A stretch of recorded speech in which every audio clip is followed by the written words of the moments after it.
Hey guys, welcome to the video. My name's Oliver King and this channel is all about how to make money from your art. And for me, this includes things like photography, videography, and a little bit of graphic design as well. I was really excited to make this video because it marks 1 year to the day that I started on stock photography and specifically on Shutterstock. So I was really excited to make this video and just talk about the last year and all the experiences that I had and also the earnings that I was able to make in the last 365 days. So I want to talk about Shutterstock mostly because that's predominantly where I made my money, but I'm also going to mention a few of the other stock sites that I used, including Adobe Stock, Pond5, Big Stock, and Blackbox. So the first thing that I really want to break down is just how many photos I had on Shutterstock and all the other stock photography sites that I'm talking about, just to give you kind of a basic idea of what you can have in your portfolio so that you'll start making similar sales. And quite honestly, you might do a lot better than me if you're a good gifted photographer, because this last year I also just started photography, and so I've been using stock photography and stock footage as a way to kind of supplement my learning and to kind of just generally get better at it and to refine my marketable skills as a photographer. So if you're already a good photographer, chances are you're going to make more money than me because your composition,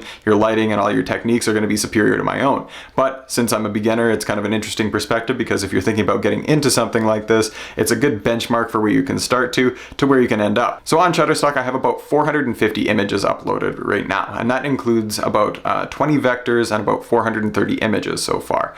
I also have about 30 videos uploaded. So in total, I have about 500 or so total assets that can be licensed by other people so that they can purchase these. So that's how many ballots I have in the draw right now. So during this past year, I made a grand total of $120 US, or about $160 Canadian, which is more relevant for me. But I'm going to go in US dollars just because it's an easy conversion rate for everybody when you're talking about it. So I made about $120 in total across all of the platforms that I've used.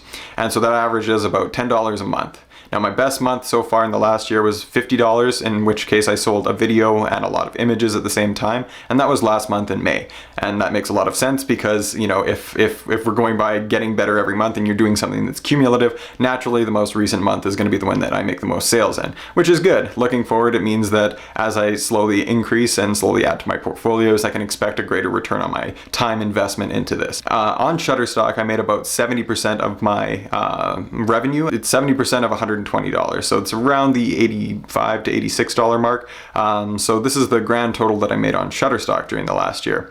And doing this, I sold about 92 images and I sold about 3 videos. And so in total, I made just under 100 sales on it. And my monthly average was somewhere between, I think it was about 8 to 17 was my average sales per month. They're all worth different amounts of money, so I'm not going to get into too much of the specifics about what each image is worth. But generally, they go from a few cents all the way up to a couple dollars, and videos can sell from anything from, I don't know, maybe about $20 all the way up to in the hundreds, depending on how quality your footage is and that sort of a thing. But if you're on Shutterstock, you probably already know this information. So Shutterstock was predominantly the place I made the most amount of money. I made $1.50 on Big Stock, but I'm also just recently on that one, and I've only been uploading infrequently on it, so I have about 50 images up there so far. On Adobe Stock, I've only made 24 cents because I've only made one sale, and also because I only have 30 images up there so far. On Pond5, I actually haven't made any sales so far, so I'm still uncertain about that platform. I think they're more of a video kind of graphic design type website, so I have to play around with that a little bit more probably in order to actually get a sale on it. And I'm thinking I'm going to spend a little bit more time cultivating really strong footage. I work in kind of an industrial park and I work out with a lot of different machinery, so I really want to get some more of that footage and stuff. So I'm kind of working on getting a camera out to where I work so I can film some of the things that I'm doing at work, and hopefully that will work into more sales. The last one that I want to talk about is Blackbox, and this one was really good for me because I made just one sale on it. I have very few assets uploaded on there, something like 25 videos, and they only accept videos because what they do is you basically send your videos into Blackbox and they put it on a whole bunch of different stock footage sites, and you're exclusive to Blackbox once you upload with them. So whatever piece of footage you have and you upload with them, you can't just then go ahead and upload it to Shutterstock. But I actually really like their platform. I think they've got a really good thing going, and obviously since I made a sale, I can validate that it actually works. So this year going forward, I am going to put a little bit more time and effort into kind of uploading onto Blackbox and working working more with that platform because I think it's quite strong. It's very user-friendly and very basic to use, and that's kind of nice when you're just getting started with this sort of thing. If it's nice and simple to use, the simpler it is, just the better. So all in all, I've made over 100 sales across all of the platforms, and I've resold a lot of images. I've had a few that sold upwards of 7 times, and then I've had a couple videos that sold as well, and obviously those ones are a little bit more financially rewarding because it's a bigger item. So yeah, it's been good to sell a few videos and to kind of get the ball rolling on that. Now, the thing I really wanted to discuss with this video is looking back on the last year, considering whether or not stock photography, stock footage is actually worth it right now. And for me personally, I would have to say 100% it is yes. I'd love doing this. It was a lot of fun, and going forward, I have a lot of really good ideas for how to actually make this a financially viable option to kind of look into. My goals going forward are probably to try and get an average of between $50 to $150 a month off my sales. And I think that's really a good way of looking at it. You want to try and make targets and try and achieve them. So for the last year, I was trying to hit about a $50 month at some point. I didn't care when it was or how I did it. And that was last month. So I was really happy to hit that goal. So I think if you're actually really serious about this medium, I think if you're serious about actually putting in the time and the effort into creating the material, you can actually do really well with it. And it depends on what you mean by well, because I'm doing a couple of other different passive income sources. And by passive income, I of course just mean that you put a lot of time and effort in up front, and then over time it kind of pays you back passively, even when you're not actively working on something. So I have a lot of different passive income sources that I'm kind of working on. I have a regular full-time job, and then I also do freelance work now, more with the cameras that I have to work with. So alongside the stock photography thing and the stock footage thing, I've been cultivating building clients and building skills to kind of do videography and photography with actual clients. So it's been a really good tool that I've used in order to kind of build those skills, build a portfolio, and actually get validated response to whether or not the products that I'm creating are actually worth anything. Because a lot of the time you're just taking pictures, and if you're a beginner, there's no real indicator of whether or not your photos are any good. So I find that if somebody's willing to pay for them, that's a good indicator that you've actually created something that's worthwhile, or that's something that's useful. So I think using it as an indicator or a piece of litmus paper or something like that, I think stock photography is really valid for that sort of a thing. And all in all, it's a long game, so I'm not expecting to make $1,000 a month right off the get-go. It's a portfolio that you have to build across time, and that's what I'm doing. I'm focusing on doing it every single day, putting a little bit more effort into it, putting a little bit more time into it, and then as my skills get better as well, and as my equipment also gets better, people are willing to pay more and more for the things that I'm creating. So my thoughts on the last year is it's totally worth it. I had a lot of fun doing it. Going forward, I'm definitely going to continue doing it. It's been fun making these videos as well and just showing off what I'm doing, and in general, people seem to have a positive response to it. So I think a lot of other people are out there enjoying this hobby and enjoying making little pieces of money here and there from it. Alright, so now let's just jump into the portfolio, and I just want to show you the 3 best-selling vectors that I have, the 3 best-selling photos that I have, and also the 3 best-selling videos that I've got. So hopefully these can be of use to you when you see what I've sold that's sold multiple times and that's kind of made the most money for me. And so potentially you can take these ideas and concepts and apply them to your own portfolio, and hopefully you get something out of that as well. So let's jump into the photos first. And the first one that I have here that sold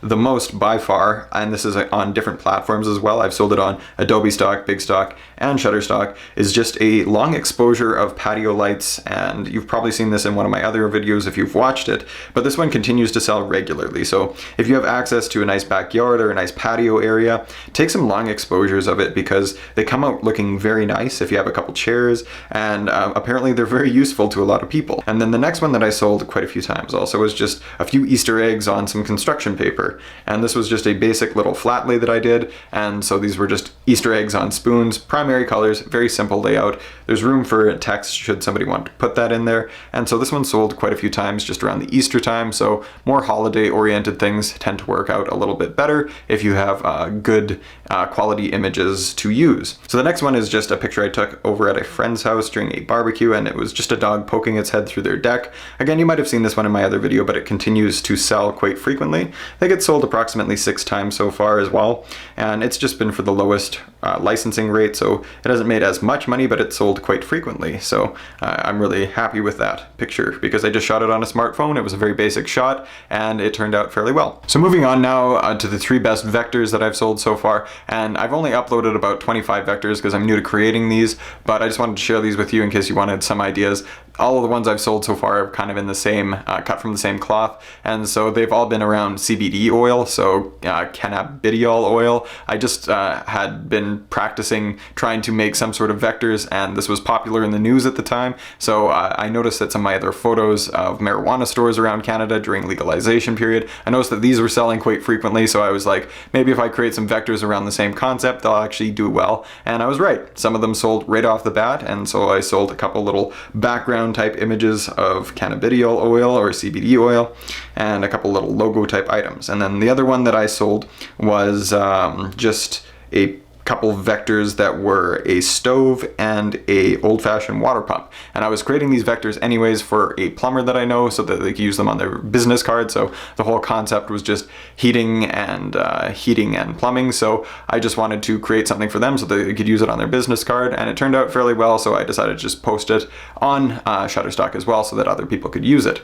and it went ahead and sold. So I've only been doing this for about 2 months with the vectors, so I haven't had that many sales with it, but my skills are getting a little bit better, and so hopefully in the future I can have more to look forward to there. Now for the videos, I sold a few this year, and so the 3 best selling ones so far this year were just me walking in a field close to a wind turbine. The next one was just me taking a shot out the window going through the Rocky Mountains. This was the one that I sold on Black Box, and the last one I sold was just me poking my head into the attic where I used to live and just doing kind of a fake home inspection wearing a hard hat. So this one was a little bit silly, but it ended up selling, so I guess it was a great joke because I made some money off of it. So it was really good to see what is selling, what isn't, and I think typically what sells is shots with people in it. So if you have the opportunity to do that, or to stick a person in there any way you can, even if it's just you, go ahead and do that, because that seems to be a little bit better of an avenue to explore. So I really have been having a lot of fun doing this stock photography thing. I think it's a great avenue for a lot of amateur photographers to look into to increase their skills, to make a little bit of money, and to just have some fun increasing their skills. I think I kind of treat it like a game. I'm a very competitive person, so I treat the money I make like points and that sort of a thing. So I go out and get some really cool shots. I have a lot of fun doing that, and then at the end of the day, maybe I make a little bit of that money back over time. But in essence, I'm really trying to build my skills. I'm really trying to get a bit more professional with the photos that I'm producing. So hopefully as time goes on, my quality will increase as well. And then I can apply this skill not just to stock photography and stock footage and that sort of thing, but also to actual clients and going out and taking pictures and earning money from different sources so that I can, at the end of the day, have a better paycheck and have a more fun experience overall. And this way I'll be able to continue working at any given time, even if I don't have a client. So I can always create stock footage and stock photos if I don't have a client, and then if I do have a client, then potentially I'll be making more money with them. So you know, it works out both ways. I can always fill the time with this particular hobby and this particular outlet. So